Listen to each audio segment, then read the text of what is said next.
पवन सिंह हार से कमजोर ही नहीं बल्कि और मजबूत हो चुके हैं। जिस तरीका से काराकाट में पवन सिंह भ्रमण किए और काराकाट के कमजोरी और काराकाट के गरीबी और काराकाट के न विकास हुए कार्यों पर उनके नज़र में आया और कार्यों पर पवन सिंह ने यह फैसला लिया है कि पूरे बिहार में पवन सिंह भ्रमण करेंगे और पूरे बिहार में चुनाव लड़ने की विधानसभा की तैयारी भी करेंगे, क्योंकि पवन सिंह अपना पार्टी बना रहे हैं। जिस तरीका से बीजेपी से निकलकर पवन सिंह निर्दलीय चुनाव लड़े लोकसभा में, इसी तरीके से पवन सिंह विधानसभा में अपना पार्टी बना रहे हैं। ये सूचना फेसबुक के कुछ क्लिप से आया है और जब तक ये क्लियर नहीं होता है तब तक हम पुष्टि नहीं कर सकते हैं, लेकिन जिस तरीके से पवन सिंह के आईडी से आएगा तो हम आप लोगों को जरूर सूचित करेंगे।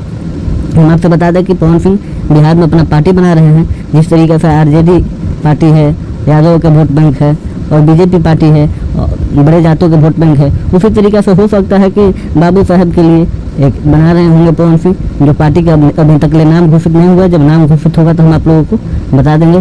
तब तक के लिए आप लोग बने रहिए, चैनल को सब्सक्राइब कर दीजिए, वीडियो को लाइक कर दीजिए, ढेर सारा प्यार दीजिए। जय भोजपुरी, जय भोजपुरी।